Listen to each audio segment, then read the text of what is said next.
I'm here to persuade my audience that the first moon landing was faked by the U.S. government. Based on fact and deductive reasoning, we should believe that it is staged.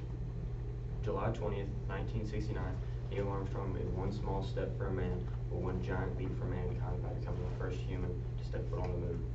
Or did he? I've been doing extensive research in order to prove that the U.S. government staged the first moon landing to beat the Soviet Union in the space race. I will show you why the U.S. government would have wanted to fake the moon landing in the first place, how they would have gone about doing it, and evidence to show you why people believe that it is faked. Ray Villard says in his book, Conspiracy Theories, 2012, that the space race would have been reason enough for the U.S. to fake the moon landing.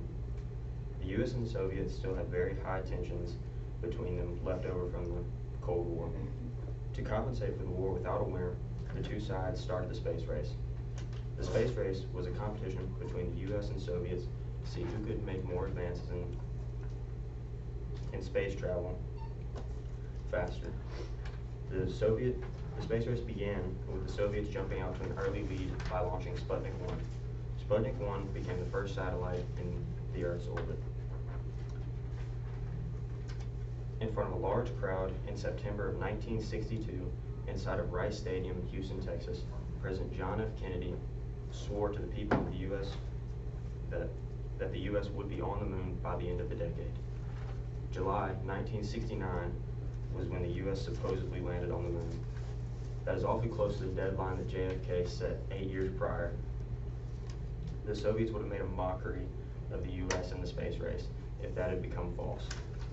Conspiracy Theories, a guide by Johann Hari, says that the key to faking the moon landing would have been finding enough people to do the jobs who would stay quiet about what they did. A large portion of the U.S. government's funds were titled top secret when it came down to the money placement on Apollo 11. This money is believed to have been handed out to those filmmakers and those who worked for NASA to keep them quiet throughout the entire project. G.S. says in his book, How to Fake a Moon Landing, Exposing the Myths of Science Denial, that there are so many scientific questions that just haven't been answered, and huge holes in NASA's story about the first moon landing. If the moon landing were not fake, would it not be one of the most beautiful places ever seen?